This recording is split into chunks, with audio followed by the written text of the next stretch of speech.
not showing up in this last minute here. In this last 21 seconds, we just gonna play out the string here with the fellas. How y'all doing? It's Steve here at Atlanta Bird Gang. Also on Uncle Steve's Lounge on YouTube. Y'all want to check it out. We are currently looking at the NFC playoff picture. Technically, the Atlanta Falcons still have life, but I think the life they had was left in this field on Santa Clara today. San Francisco thoroughly dominating the Atlanta Falcons, self-inflicted wounds all day long, starting from the very beginning, not being able to convert inside the 1 yard line, inside the red zone 8 different times, and still not able to get a touchdown. 8 times in the red zone, 13 points is just not good enough. Fellas, what? Let's talk about it. Let me go around. I know a couple of you guys got to get going and stuff, but I wanted to get some definite thoughts about what we have going on. Devon, I know Patriots fan, you're used to offensive lines protecting their quarterback. What did you see out of this Falcons team from the offensive line? Was it bad offensive line or bad Matt Ryan? I would say a little bit of both. I would put most of the blame on Matt Ryan in this case. He's been slow since I've been watching the Falcons, and of course, with age, you're just gonna get slower. But you would think you would be a little bit more wise. Been in the league 14 years to know, okay, I have a mental clock in my head. 1 Mississippi, 2 Mississippi. I need to get rid of the ball, throw it away, do something. Except he tucks and cradles and falls to the ground. Might as well give him a pillow and a blanket. Austin, with the showing that they had today, is there any hope for this Falcon team, you think, going forward? We know mathematically that they're still in it, but is there anything that you saw today that makes you think that this Falcon team would be able to compete even if we made the tournament? I mean, I think today kind of showed that Falcons this year are not able to really hang with the big boys because, I mean, it's just the style of their play, their tempo, everything that we talked about today. They just don't really show it that well. And everybody who's up there, all the big guys in the NFC, they have a line. And they've got a quarterback that knows when to throw it away. They got a quarterback that knows when to, not tuck the tail. And I just don't think that they're ready. I don't think that they're ready this year. Tony, we talked a lot in here, laughed a lot about Matt Ryan and what he's able to do and what he's not able to do. Look, folks, it's not about hating Matt Ryan at this point. It's about upgrading your position. What are your thoughts going forward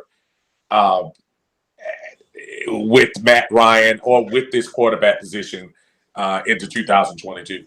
Well, to finish out the season, I would just bench Matt Ryan personally. I would put Felipe in from this point going forward. Like also stated, they're shown that they can't complete a game. They're losing every aspect of a game, from defense to offense. So Matt Ryan is. He's too seasoned to make the mistakes that he makes. You have rookie quarterbacks who make better decisions in situations that he's been put in. So yeah, I personally would just start Felipe from this point going forward and just bench Matt Ryan and finish the season out that way. Rod, we were talking about opportunities. Very first drive of the game after the turnover. Two different opportunities inside 10 where you can't get the ball in the end zone or even come away with 3 points.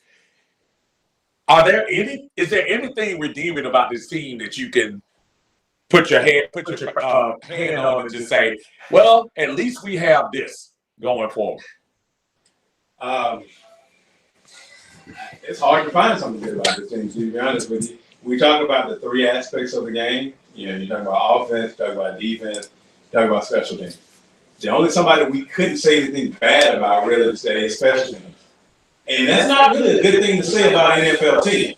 You expect your offense to come out and perform. You expect your defense to come out and stop people, if not dominate. But if the only good thing we can really say about the Falcons' performance today was that the special teams didn't make a major issue, didn't make major mistakes. You had one field goal lately, maybe field goals. You didn't miss any extra points, but the fact is you didn't score enough to have you can bring the special teams out a whole lot, which is very disappointing. I'll go back to something we talked about, Steve, right at the beginning of the third quarter. And I think I even used the word omen. When you have a good return, you get the ball at the start of the third quarter. You have a good return that takes us out, I believe, to about the 40-yard line. Right. 3 plays and a turnover, and now all of a sudden San Francisco is on the Falcons' 38-yard line. That was an omen of things to come.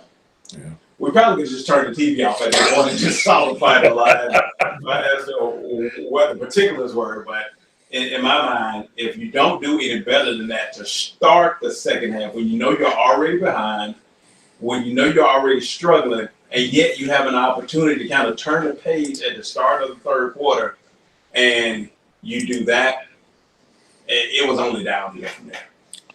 It's the same playbook. I'm going to run through a couple of comments before we get to Lee and Joe and JR. I said, Dre says trade package of epic fashion like Jerry did with Herschel Walker. Here's the problem with that, Dre. Herschel Walker it was a top player.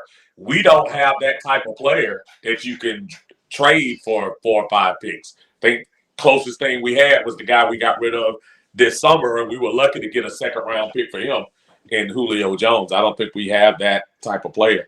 Corey says, why do we care if the Falcons have life when they don't have the talent to compete with top-tier teams? Well, because we're Falcon fans, and we ride or die, and sometimes we die hard.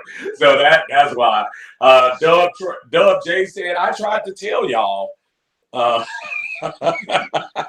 David Stark says, we are not, what's up, Dave? Said, we are not physically or mentally tough enough to beat good teams. Sherman Wood says 2025 is our year. Book it. Conley Dale says Mayfield's got to go. Most of the O line. Yeah, Mayfield did look like pretty much a matador out there today. A lot of olaying going on with those guys. Glenn, what's going on, Glenn? Glenn said we scored 3 points in the second half. Yeah, courtesy of our MVP, Younghoe Koo. Glenn says we got to stop. We got stopped 3 times in the red zone inside the 5. Something got to give off the plays. Play calling is terrible, or maybe the people that we're asking to execute is terrible.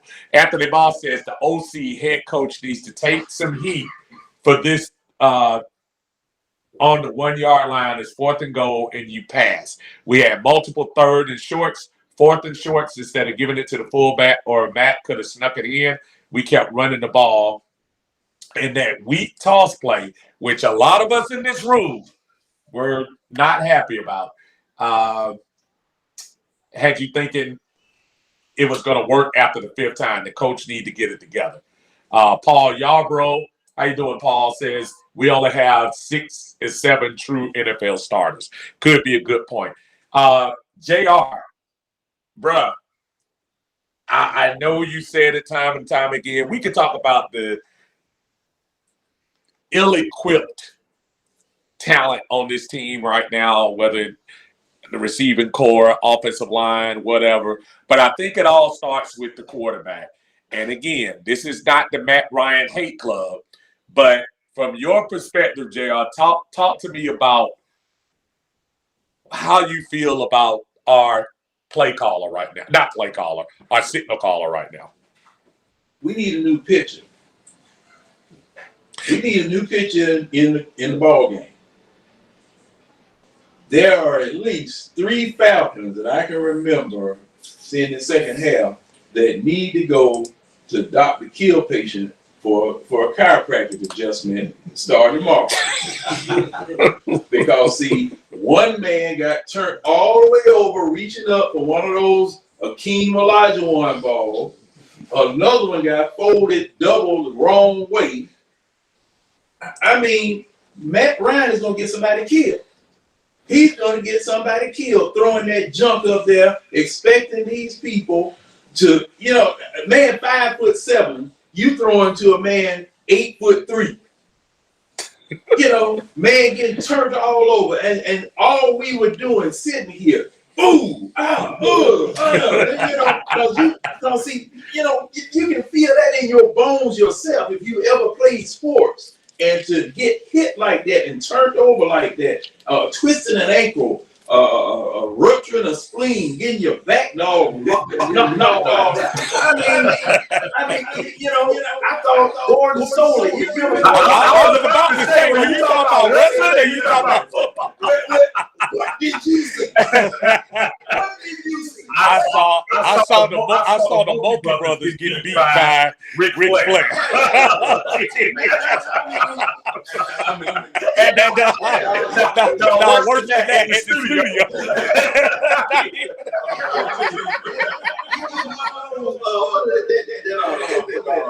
Lumberjack, you been in the parking lot. I'm gonna come right back to you. I'm gonna get a couple more here. Gregory says, what do fans expect this season? Our salary cap situation has champagne taste and beer money, which is right.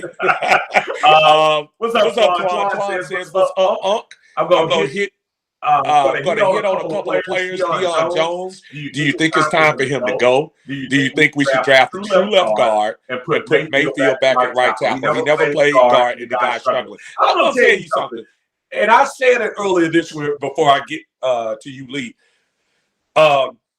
Mayfield has been playing out of position this year, and I know one of the reasons why they moved him to guard because, quite frankly, we just don't have talent. And the guys we got rid of, Carpenter and what's the other garbage guy we got from the Jets? Jamon Brown. Those guys couldn't do the job. So they thought maybe by getting a pretty solid, because he was solid at Michigan, a solid right tackle and throwing him inside, they thought the talent would just move over to the guard. Where it's obvious he's really struggling with these guys on the inside. So I agree. We need a lot of help in that. My brother Davinsky says this SHIT is bad, which it is. It's not. Sean says Matt is immobile. Yeah, I think he meant to say immobile, and he gets in his own way. How can it be? What is? How can you be that immobile? Almost impossible. Glenn Jones says, if we lose to Detroit at the Benz next Sunday, man, shaking my head. Sean says, don't be surprised.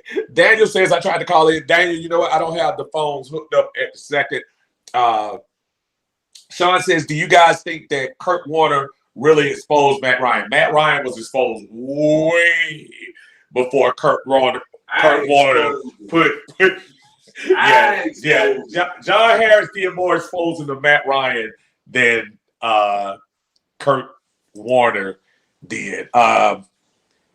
Lee, as a fan, as a real diehard ride or die fan, You have my sympathies. what? I mean, for real now, it's December 19th. We have 3 games left. We played a mathematical game, but what do you really expect from this team right now? I mean, what is your expectation right now from this team, the way they are playing? I mean, what do you see? Well, as far as the season's concerned, it's a wrap. Mm-hmm. They exceeded my expectations for us to record. I thought they'd get like 5-6 games. They're right at that mark now. I just think all the players now need to get their best work on tape because there's gonna be a lot of kicks that's coming out at the end of the season. So play your best, continue playing hard. This season's a wrap. Joe, you and I talked plenty of times about the ineffective play we've had at quarterback. And yes, folks, I hear y'all, some of the ride or die pom pom swinging Matt Ryan fans. I get that y'all don't want to change, and I get that y'all in love and don't want to give up your number 2 jersey. I have a number 2 jersey sitting to my left, sitting here autographed inside a frame, and I was ready to get rid of this guy 2 years ago. So what's your thought? I mean, what's your thought level, man? Matt Ryan, what do we do? Well, some of the other teams, they bench their starting quarterbacks and their backups because at some point when he's not moving the ball, we need to bench him and let somebody else come in and play. And that's the thing. And I see Sean says, Sean says Kurt put notice to it. Daniel says Deion Jones got thrown around like a little girl multiple times by Kittle. Daniel also says Matt Ryan is my guy. And you know what? That's fine. That's fine that he's your guy. And he could be your guy when he goes to Pittsburgh or goes to Tennessee or whatever. And that's fine. Listen, again, I'm ready to give him his flowers for what he's given this franchise for, I'm not going to say 14 years, for the first 10. I'm ready to do it. But right now, I think it's got to be something shaken up right now. Austin, I don't know if you've been to a game yet, but we talked about it a little bit before. Tell us your thoughts about having somebody else in here to just shake it up a little bit and give us some light. You're a young cat. You're gonna be coming to these games much longer than I will. What do you think a youthful presence will be for quarterback in Atlanta right now? I mean, you just need a culture change. I mean, for the past now 14 years, I mean, you've seen the same guy do the same thing every year. And so everybody just needs to see something new, whether that's another type of quarterback or just a different face. I mean, that's the heart of the organization is where Matt Ryan is right now. So bringing in a different guy, whether it's a trade or a draft prospect, I mean, that's really going to change the whole attitude, not just the team, but the city that's backing up the team. And we were talking about it too, Ron, the business sense that we had that you should have going forward, defaulting PSLs, just this team not showing up at home. We haven't won one home game this year. Just being able to infuse just something new. 6-8 for Detroit is great. For Cincinnati is great. Right now for the Atlanta Falcons, we're like stuck in the mud. Don't you think that a change at quarterback could be, something different here? Absolutely. Absolutely. I think there is a desire by many of folks who are in Atlanta that support the Atlanta football team and the Atlanta NFL franchise that they want a winner, that they want a reason to support this team. If you look at what college football does in the South, there's no reason why that shouldn't translate to the NFL if there was a quality product being placed on the field at the home stadium. But the fact that there isn't a quality program or a quality product being put on the field gives reason for folks to do other things, like cheer for other teams or just not go downtown to the Benz on Sundays. They're already doing that, bro. I was telling the guys how I share, my son and I share a row with 12, 15 empty seats next to us. This is my brother Tidy. I'm gonna tell you why Tidy and I always kind of think the same in this certain sense when we start talking about it. Tidy says you eat the cap hit with Ryan next year. We were just talking about this, Tidy, sitting here. We were literally just talking about his. You don't restructure or extend him. Take the big cap hit and use the next 2 years to find your next quarterback in the draft or hope Deshaun Watson somehow ends up in our jersey. And that's how you're going to have to think if you're Terry Fontenot. Terry Fontenot came from the New Orleans Saints. He knows what the culture here is in Atlanta. And other than the Saints, this is the team he saw the most when he was there. That's the kind of thing you need to do to keep this thing fresh, keep it going. Because I'm telling you, nobody's coming to the game. There were more people at the Celebration Bowl for 2 HBCU teams last night than it was in a Falcon game this year. And that's ridiculous that we sitting here talking about that. And I guarantee them tickets weren't as much as I pay for my season tickets. So we need a culture change. We'll get a couple of comments in here before we get to say what now? Peach Bowl is gonna be a sellout. Yeah, dude, every college game that comes in, the Peach Bowl will be a sellout. The Blue Bonnet Bowl, if it was here, be a sellout. Every game that come up here will be a sellout. I'm trying to tell you, the Falcons can't get it. My man says that Anthony says everybody got tossed around by Kittle. Gregory says, I don't understand why some of these fans don't get that it's time to draft MR2's replacement. Who is this? It's Twan. Twan says, you better beat the Lions next week. As far as quarterback, I want you to go check out Bailey Zapp from Western Kentucky, but the Chargers let Rivers go. The Ravens let Flacco go. Hell, the Patriots let Tom go. But it's time to get a new quarterback. I've talked about that several times. Every team is ready to go. The Falcons are acting like we're going to be jinxed if we get rid of Matt. And I got news for you. We're already jinxed. Let me get down here. Jimmy Wayne says quarterback is the last thing we need to change, though. Here's the deal, Jimmy. I hear what you're saying. Where you might think that's the case. I don't think this team is responding to Matt. That's a good question, Tony. Is this team responding to Matt? You think? Not at all. Not at all. I mean, you can kind of see that just based on how, like, after a play, like, nobody has there's no type of enthusiasm or anything on the sidelines or anything. So no, not whatsoever. I mean, at least that's what I see. Norris Thornton says Grady and Dion should be used as trade bait for draft capital. I mean, let's think about that, Devon. Grady Jarrett is probably your best defensive player, but you're at such a crossroads with this franchise. Do you think it's feasible to say, let's trade him while his value is high and maybe stop load some draft picks and just get the whole thing turned around? Yes. I don't remember the last Grady Jarrett highlight I've seen. To be honest, I don't remember. It might have been against New England. I don't know. Yeah. It may have been. Yeah. Tidy says culture change. Your guest on the show just said exactly what I've been preaching the last 2 years, Steve. Culture change. It must happen. It's gotta happen. It's gotta happen. And Jimmy, when I hear you talk about Matt, quarterback is not the problem. It starts with your quarterback. When you start talking about the team, I don't think it's a team. The most successful teams going right now. Arizona, who's the first name? New England, who's the first name? Baltimore, who's the first name?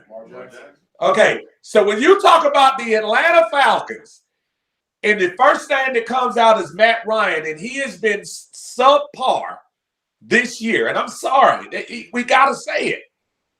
He's had some lucky games this year. And the games he's had, well, Cordell Patterson helped, Kyle Pitts helped, and maybe a couple of decent defensive plays helped.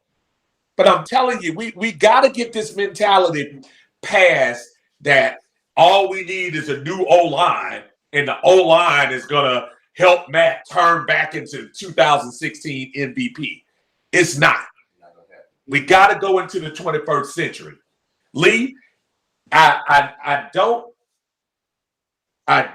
think our running game is a great one. But would you even look at the possibility of drafting a running back going into next year. I don't think I think Cordell Patterson might have helped his stock to another team the way he's played this year. And Mike Davis, I'm sorry, I know he's the hometown guy, but I just don't see Mike Davis being a productive guy. Do you look at the draft as an opportunity to, upgrade the running back position as well? It's going to have to be. Davis is like a stopgap for this year. Not much tread left on those tires. I thought he'd play a lot better. Like Patterson is like our only bright spot in the run game so far this year. So in the later rounds, we need to look real closely at picking up a running back. There'll be some out there for the taking. Or find somebody in free agents, but I try to draft a young guy. And it's again, we talked about, I can't remember which one of y'all was saying it earlier during the game. You don't have to draft a running back in the first round anymore. Back in the day, it used to be, first round running back. Now I think my man from Alabama messed that up, Trent Richardson, when he was the last guy to get drafted like really, really high. But you don't need to draft super high to get some talent out of the running back position, in my opinion. A couple more comments on here. Sean says, who gets sacked more on third down than Matt Ryan? He has no pocket awareness. JR, it's kind of funny. John was sitting here getting on all of us because we were mad that Matt Ryan wasn't running. And he was real happy to see Matt Ryan run for that first down. John, tell us about how supportive you are of Matt Ryan and his running skills. My nose runs.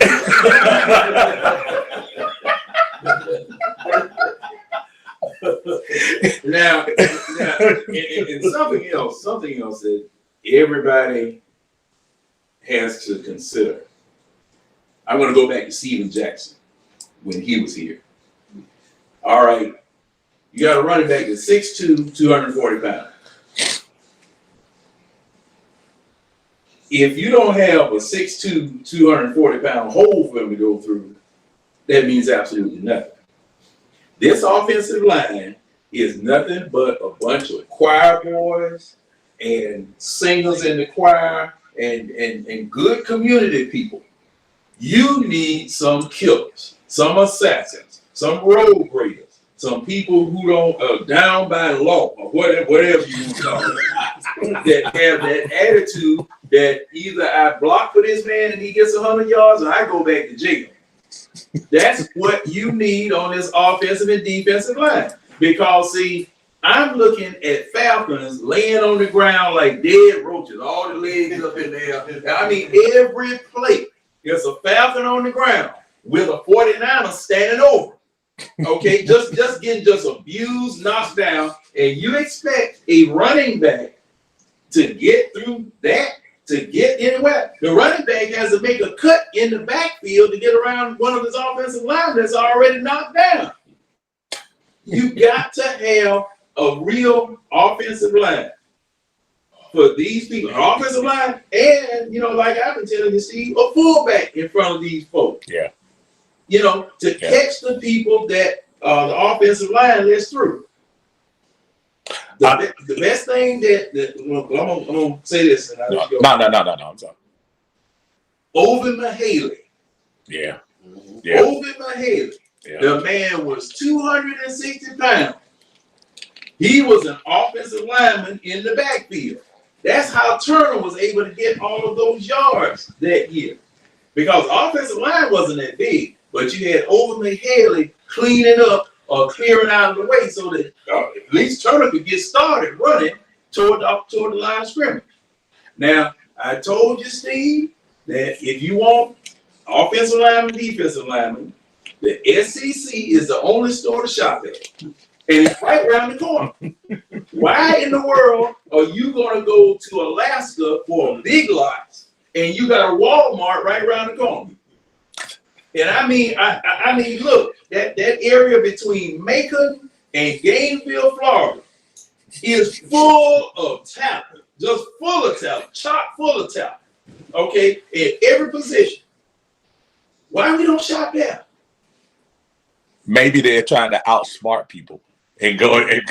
Good luck with that one. Because I mean, you go way up here to Michigan and all these other places. Now they have some nice pieces, whatever.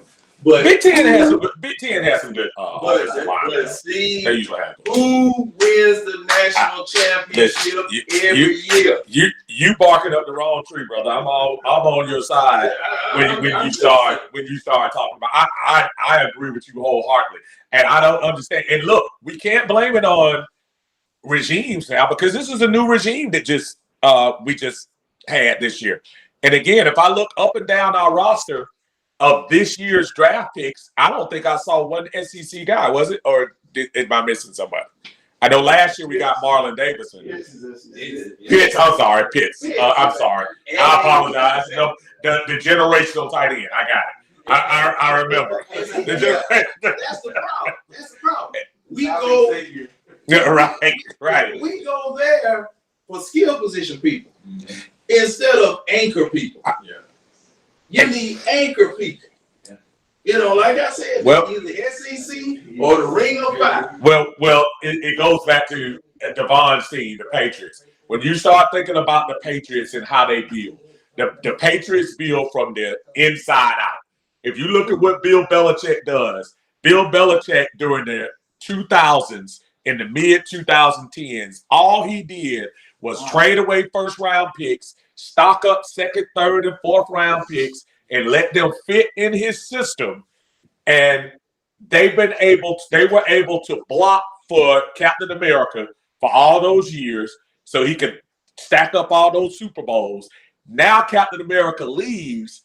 We had 1 year where they let Cam Newton pretend to be a quarterback. And now, 1 year later, they're taking a young Matt Jones, and aside of the little hiccup last night, they're still the #1 team in the AFC East. Why can't we do that? Why can't our organization say, let's move on from the fossils? New England won 6 Super Bowls and was coming off of a playoff loss and still said, let's move on. What is it about Matt Ryan that makes this franchise think that he is so valuable? I'm not talking about the man personally. I'm not talking about the man off the field. I'm not talking about his philanthropy. I'm not talking about him being a good guy, which he is. He's all of that. But the dude that I saw stumbling on his feet to get a 3-yard gain today is not going to help the Atlanta Falcons going forward. And that's the thing we keep fooling ourselves about. And as I'm looking at this comment right here, and I know Brother David, he's going to say we're stuck at quarterback now. Not a great draft class. Not a great draft class. Not even a fringe starter in free agency. Here's the problem with that, David. I hear you. I was telling them, December 2019 last year, there were only 2 quarterbacks everybody was talking about, Justin Fields and Trevor Lawrence. Everybody else was second nature. Then all of a sudden, by combine time, Trey Lance, Matt Jones, who am I missing? Zach Wilson. Thank you, Zach Wilson. It happens all the time. The little guy from Louisville that hasn't done that well this year, Malik, he's there. Cincinnati's cat. We'll see how he does against Alabama. That could help his stock. Come on, y'all. You don't. As a matter of fact, I'll take it another step further. He doesn't have to be a first-round pick. He doesn't have to. If he fits your system, Arthur Smith, if he fits what you want to do, then you go get him. I don't even know if Arthur Smith, I'm dogging Arthur Smith. Arthur Smith was stuck with Matt Ryan. I'm pretty sure when Arthur Smith got the job in Atlanta, the first thing he said was, do I have to keep Matt?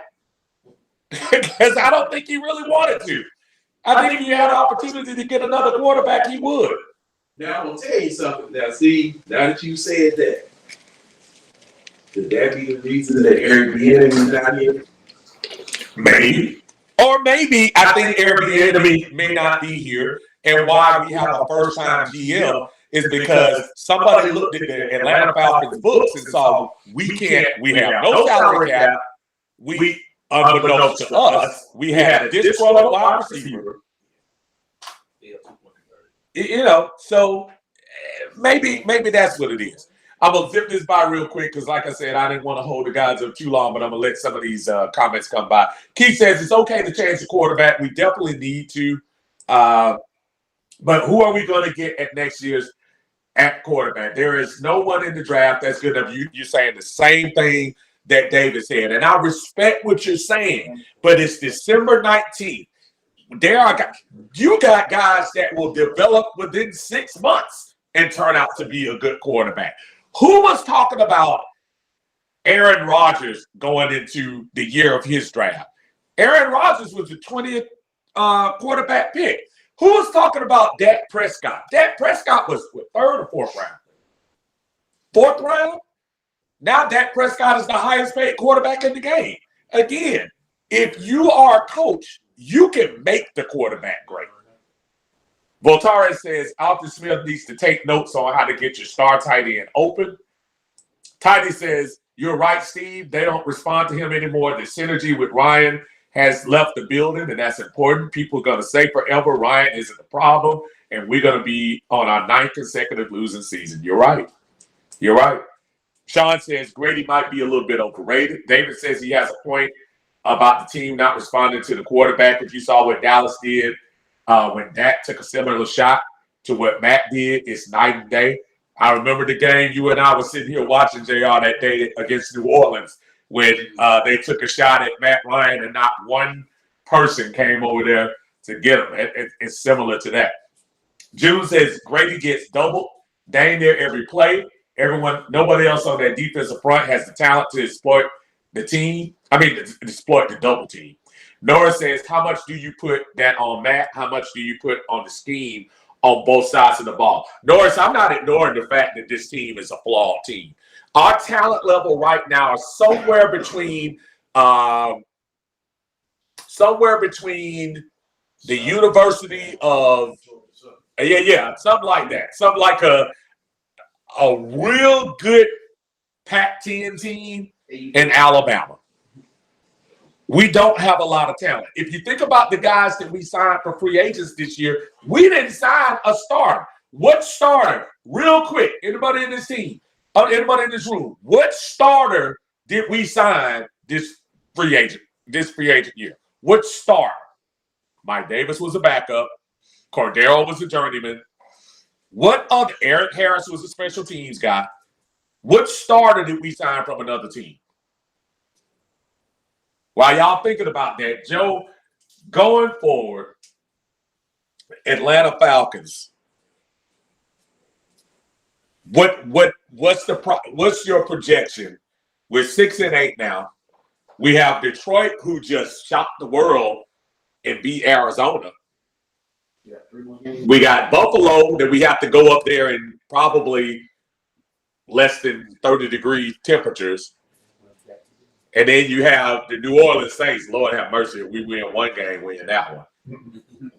What's your thought process? Where's your thoughts on how this team finished? We're 6-8. I'm going to go around the room with this one to finish up, to see what you guys think about what our record should be, judging by what we saw today. Joe, I'll start with you. 6-8 now, 3 games left. What do you think? All right. It would be nice to finish one game over 500 or even 2 games over. But the next 3 teams, they have mobile quarterbacks. And our defense, we have a tough time with mobile quarterbacks. So all 3 of their quarterbacks, I'm trying to think. Who did you say we have? We have Detroit at home next week. Wentz.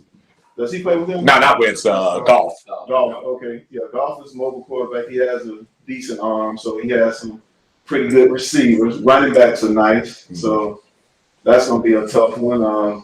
We can either beat them down based on their record, or we can make them look like superstars based on how we play, depending on what type of defense we play and what kind of offense show up that particular day.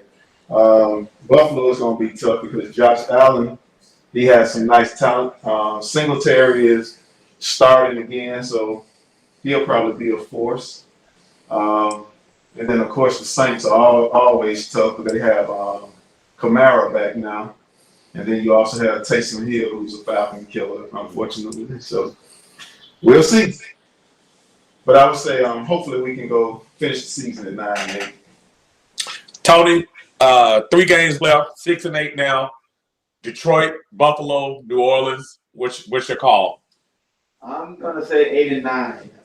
Coming into this game, they were saying that Falcons had the second remaining easiest schedule of the season, or for the rest of the season.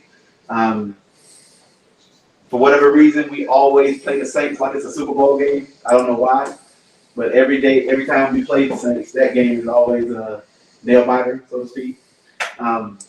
So I think we'll pull that one off, but I'm gonna say 8-9. So we'll be losing the season.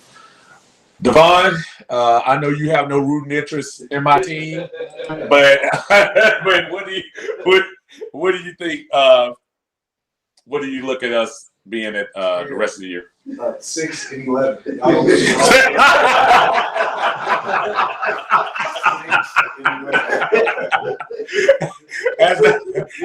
He is no longer Matty Ice. The beer is room temperature. Nobody likes room temperature beer.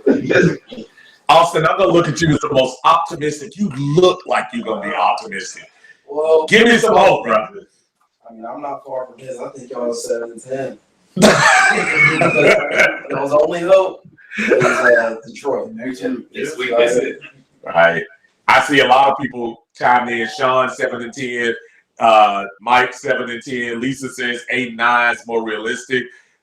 Keith says, to put it mildly, we're not finishing over 500. David says 8-9.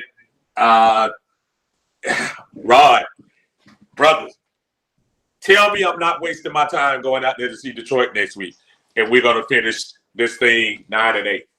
My friend, I think you're going to be wasting your time.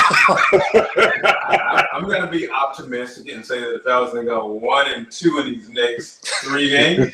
But here's the problem: they're going to win the game that means nothing, and that's the AFC game. Right.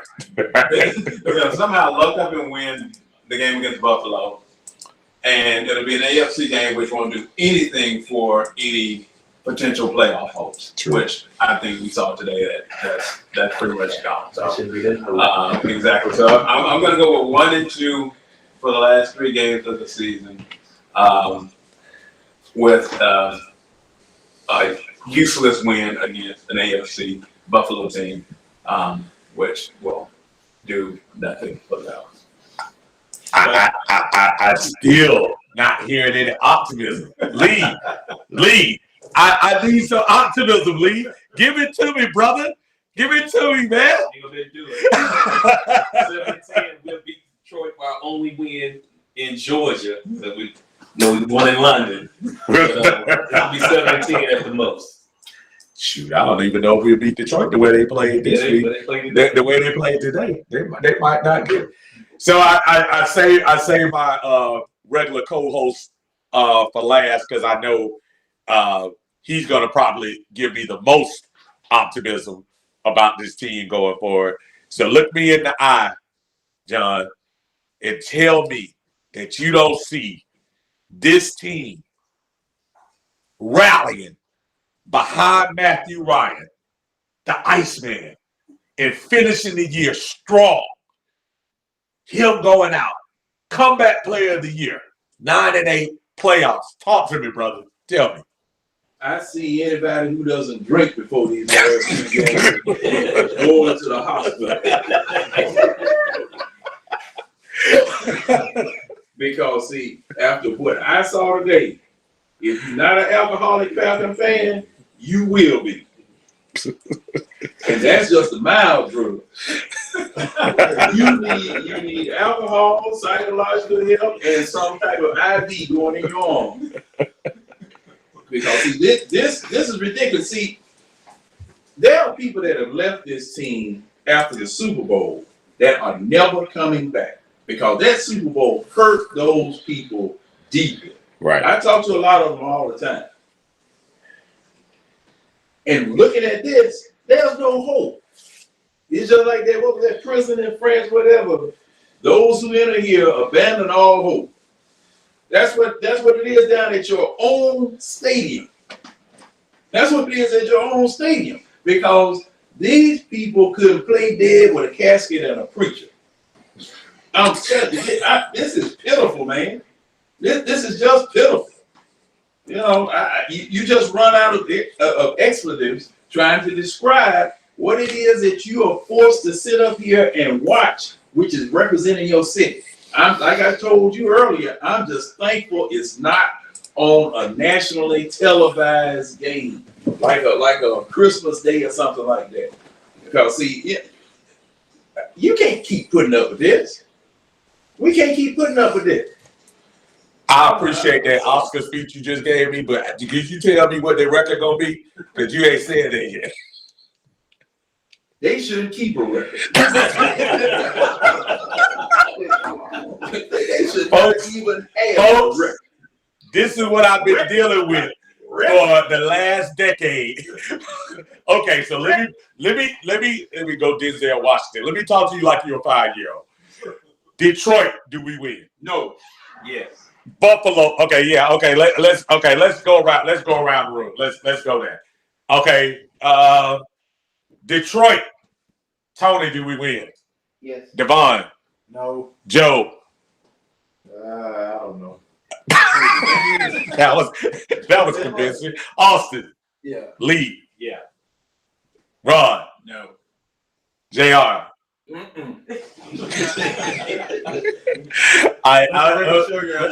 me see if this one is even gonna pass muster. Buffalo, do we win? Joe. No.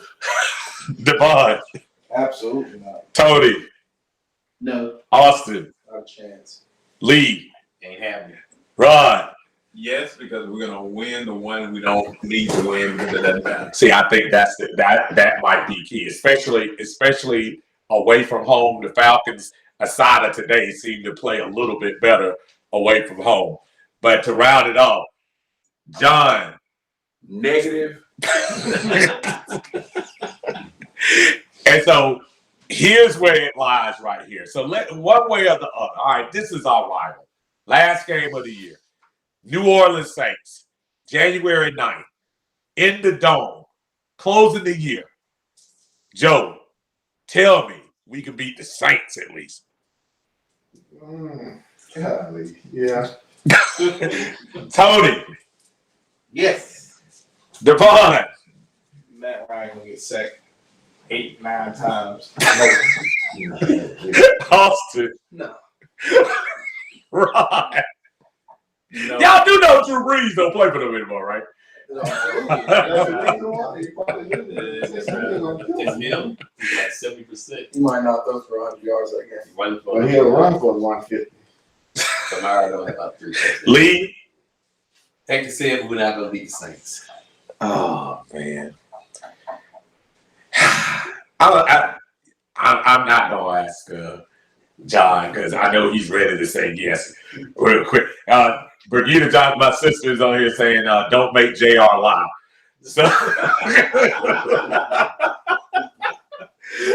Coach Thompson's with us today. Coach Thompson said Detroit looking at the Falcons as a get-right game. Also, they also feel like they can get 2 in a row because, please believe me, that's going to be a slobber knocker. So, wrapping it up with you, JR. Saints, Falcons, last game in the Dome. Give it to me. Oh, you did. Give it to me. What you got? As far as what? You said yes. Okay, John finishes with yes for the Saints. So he come back. Listen. Surprisingly, if the Saints don't figure something out at quarterback, that might be the only game that there is a chance of winning. However, Matt Ryan's gonna play, right? He is probably going to suit up. Okay, well, forget about that one. What? Here's the deal too, and wrapping this up, and before I wrap it up, just want to thank you fellas not only for coming over today, but thank you individually, Joe. Appreciate you, my buddy from before any of y'all knew me. Long time ago, Tony Murkison. Well, thank him and the Murkison boys sitting over here in the background for comic relief. They over here. Uncle Devon is sitting there on the sideline. We don't give him a lot of press because he's a Patriots fan. Austin, brother, we appreciate you. Big time pitcher.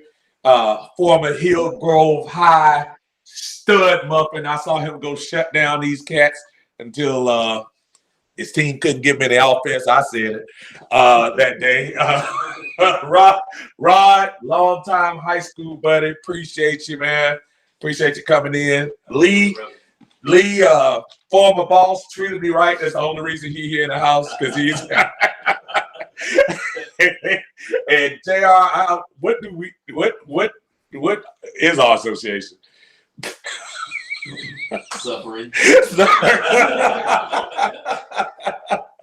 Suffering fan. The one thing I will say about that real quick, too, Atlanta, Carolina, and New Orleans right now should be going through a transition at quarterback. This is one of the reasons also why I'm saying don't get mad when I say get rid of Matt Ryan. Because, look, Tom Brady's not going to be around forever, too. So get the jump on everybody else. Carolina doesn't have their future quarterback yet. New Orleans doesn't have their future quarterback yet.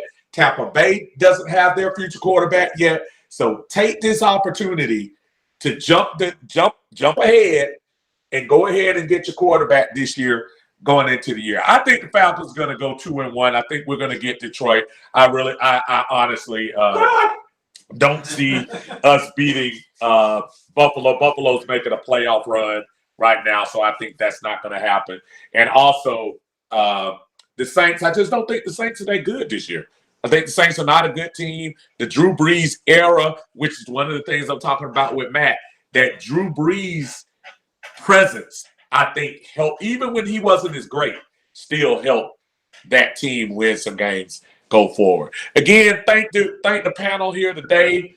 Appreciate y'all joining me in Atlanta Bird Gang. Also, don't forget on Uncle Steve's Lounge, we are over 600 folks from last year. We appreciate y'all subscribing. Don't forget to subscribe. Tell your friends. Everyone have a great holiday week. We're still going to come on tomorrow. We actually have a debate going on in Atlanta Bird Gang. Tiny Jones will probably post about that tomorrow, so make sure you stay tuned. Until then, the rest of you all have a great week, safe week. Kids are out this week, so make sure you're taking care of them and don't let them run around too much. Until then, y'all have a great holiday.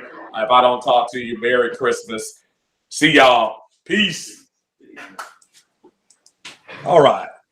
Thank you, fellas. Oh, Leah, we were just about to ask you a question. No.